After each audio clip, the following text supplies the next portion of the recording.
आज हिंदू समाज अलग अलग जातियों में बिखरता जा रहा है। ऊंची और नीची जाति का गंदा खेल लगातार बढ़ रहा है। कुछ धर्म के ठेकेदार तो कुछ राजनीतिक संगठनों से जुड़े नेता जातिवाद राजनीति के चक्कर में हिंदुओं को बांटने का काम कर रहे हैं। साल 2011 की जनगणना के अनुसार भारत में 20 करोड़ से अधिक लोग दलित समुदाय से ताल्लुक रखते हैं और इसी समुदाय की एक प्रमुख जाति चमार भी है। आज भले ही चमार शब्द का प्रयोग किसी का अपमान करने के लिए किया जाता है, लेकिन चमार असल में क्षत्रिय हुआ करते थे। चमारों का अपने आप में एक गौरवशाली इतिहास रहा है।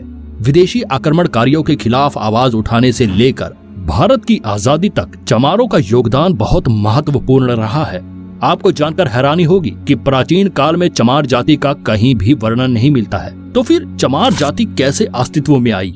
क्यों सूर्यवंशी क्षत्रियों से ताल्लुक रखने वाले कुछ लोगों को आज चमार कहा जाता है?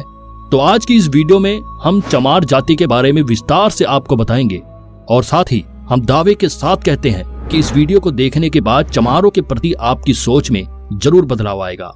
हिंदू धर्म के अनुसार इस दुनिया की रचना ब्रह्मा जी ने की है और प्रत्येक जीव ब्रह्मा जी द्वारा ही बनाया गया है। ईश्वर ने धरती के सभी मनुष्य को एक समान बनाया है, लेकिन समय के साथ साथ इंसान पंथवाद और जातिवाद के चक्कर में पड़ता गया और इंसान ही इंसान की मौत को प्यासा हो गया।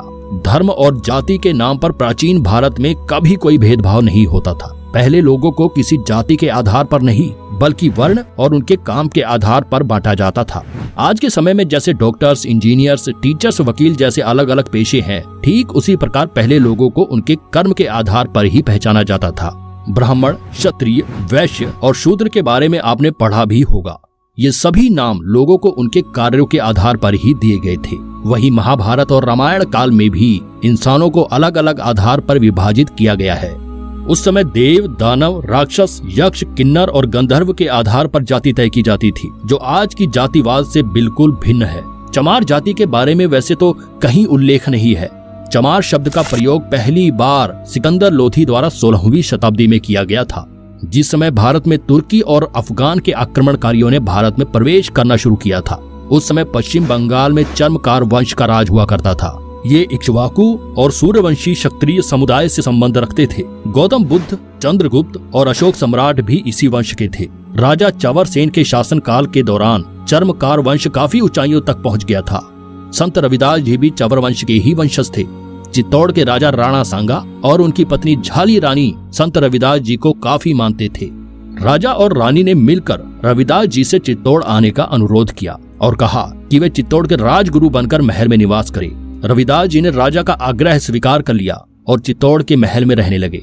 इस दौरान रविदास जी के व्याख्यान और उनकी रचनाओं ने लोगों को प्रभावित करना शुरू कर दिया और बड़ी संख्या में लोगों ने रविदास जी को अपना गुरु स्वीकार कर लिया। वहीं दूसरी ओर दिल्ली में सिकंदर लोधी का शासन चल रहा होता है। सिकंदर को रविदास जी के बारे में सूचना मिली तो उन्हें डर हुआ कि कहीं लोग इस्लाम धर्म की बजाय रविदास जी से ज्यादा प्रभावित होना शुरू न कर दे। सिकंदर घबरा गया और अपने एक खास व्यक्ति मुल्ला सदना फकीर से कहा कि वे चित्तौड़ जाए और रविदास जी से इस्लाम धर्म कबूल करने को कहे। रविदास जी को जबरन मुसलमान बनाने के लिए सदना फकीर चल पड़ा। जब उसकी मुलाकात रविदास जी से हुई तो रविदास जी ने कहा कि वह शास्त्रार्थ और तर्क वितर्क कर ले। अगर सदना फकीर उन्हें पराजित कर देता है तो वह इस्लाम धर्म कबूल कर लेंगे, लेकिन साथ ही उन्होंने शर्त रखी कि अगर सदना फकीर हार जाता है तो उसे हिंदू धर्म कबूल करना होगा। सदना फकीर को अपने आप पर पूरा भरोसा होता है और दोनों के बीच वाद विवाद शुरू हो जाता है। इस शास्त्रार्थ में रविदास जी की जीत होती है और उनके तर्क वितर्क से सदना फकीर इतना प्रभावित हो जाता है कि वह अपनी मर्जी से ही हिंदू धर्म अपना लेता है और अपना नाम बदलकर रामदास रख लेता है। रामदास और रविदास जी मिलकर हिंदू धर्म का प्रचार करने में जुट जाते हैं। रविदास जी समाज के सभी लोगों को एक समान नजरों से देखते थे और बराबरी का संदेश दिया करते थे। जब सिकंदर लोधी को पता चला कि सदना फकीर ने हिंदू धर्म अपना लिया है तो वह आग बबूला हो गया और उसने रविदास जी को बंदी बनाने के आदेश दे दिए। रविदास जी को बंदी बनाकर एक कारागृह में डाल दिया गया, जहां उन्हें चमड़े के जूते बनाने का काम सौंपा गया। सिकंदर लोधी का हिंदुओं पर अत्याचार बढ़ता जा रहा था। वह लोगों को अधिक से अधिक इस्लाम कबूल कराने पर मजबूर कर रहा था। रविदास जी को जब कारागृह में बंद किया गया तो क्षत्रिय राजाओं और चर्मकार वंश के लोगों का खून खौल उठा। कई राजाओं ने मिलकर दिल्ली को चारों तरफ से घेर लिया।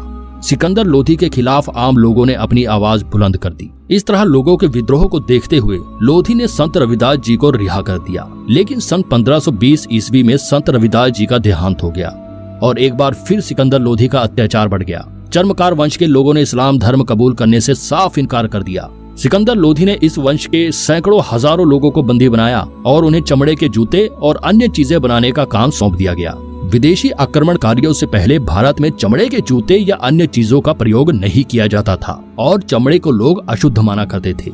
इसके बाद सिकंदर लोधी ने चमड़े का काम करने वाले क्षत्रिय लोगों का अपमान करने के लिए उन्हें चमार कहकर संबोधित किया। चर्मकार वंश के लोगों का अपमान करने और इस्लाम कबूल न करने पर सिकंदर ने चमार कहकर इस क्षत्रिय समुदाय का बहुत अपमान किया। क्षत्रिय लोग हमेशा से ही अपने उसूलों के पक्के माने गए हैं। वे ना तो सिकंदर के आगे झुके और ना ही उन्होंने इस्लाम धर्म कबूल किया। इस तरह से अपने स्वाभिमान की रक्षा के लिए उन्होंने चमड़े का काम किया और तभी से चमड़े का काम करने वाले लोगों को चमार कहना शुरू कर दिया गया। इस जाति के लोगों की शिक्षा पर भी रोक लगा दी गई, जिससे कि उनकी आने वाली पीढ़ी को अपने गौरवशाली इतिहास के बारे में बिल्कुल भी पता न चल सके। चमड़े का काम करने के कारण ही उन्हें क्षत्रिय समुदाय से अलग कर दिया गया। सिकंदर लोधी ने ही इन्हें नीच और शूद्र जाति का दर्जा दिया। कर्नल टोड ने अपनी किताब द हिस्ट्री ऑफ राजस्थान में चर्मकार वंश और राजा चंवर सेन के बारे में काफी कुछ लिखा है। चमार जाति के इतिहास के बारे में सबसे अच्छी व्याख्यान डॉक्टर विजय सोनकर शास्त्री जी की पुस्तक हिंदू चर्मकार जाति में देखने को मिलता है। आज भी चमार जाति के लोग संपूर्ण भारत में पाए जाते हैं। भारत के अलावा नेपाल और पाकिस्तान में भी इस समुदाय के लोग रहते हैं। राजस्थान के कुछ हिस्सों में चमारों का रहन सहन और बर्ताव राजपूतों जैसा नजर आता है। महिलाएं घूंघट रखती हैं, तो वहीं पुरुष स्वाभिमान के लिए मूछें और पगड़ी रखते हैं। आज किसी दलित को या इस जाति के लोगों को चमार कहा जाए तो वे काफी गुस्सा हो जाते हैं और अपमानजनक महसूस करते हैं। और वे अपनी जगह बिल्कुल ठीक भी है, क्योंकि जब वे चमार है ही नहीं तो भला किसी की गलत बातों को क्यों बर्दाश्त करे। दूसरे विश्व युद्ध के दौरान अंग्रेजों ने एक चमार रेजिमेंट का भी गठन किया था, जो एक पैदल रेजिमेंट थी। आधिकारिक तौर पर यह 1 मार्च 1943 को बनाई गई। चमार रेजिमेंट की सेना ने कोहिमा की लड़ाई में अपनी महत्वपूर्ण भूमिका निभाई थी और उसके लिए रेजिमेंट को सम्मानित भी किया गया था। 1946 में रेजिमेंट को भंग कर दिया गया था। समय समय पर लोगों द्वारा एक बार फिर से इस रेजिमेंट के गठन की मांग की जाती रही है। बाबा साहेब अम्बेडकर ने अपना पूरा जीवन दलित और पिछड़ी जाति के लोगों को समाज में बराबरी का तबका दिलाने में समर्पित कर दिया।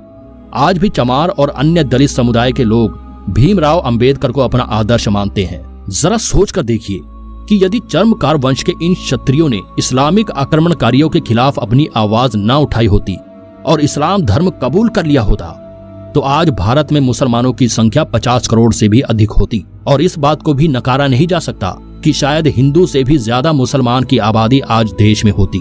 हिंदू धर्म और समाज की रक्षा में चमार जाति का योगदान कभी भुलाया नहीं जा सकता।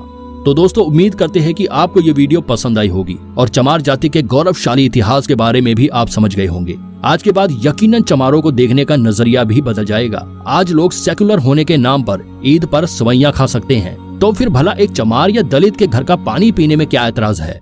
ईश्वर ने प्रत्येक मनुष्य को एक समान बनाया है और हमें ईश्वर की रचना में भेदभाव नहीं करना चाहिए। अगर आपको वीडियो अच्छी लगी हो तो इसे लाइक और शेयर जरूर कर देना।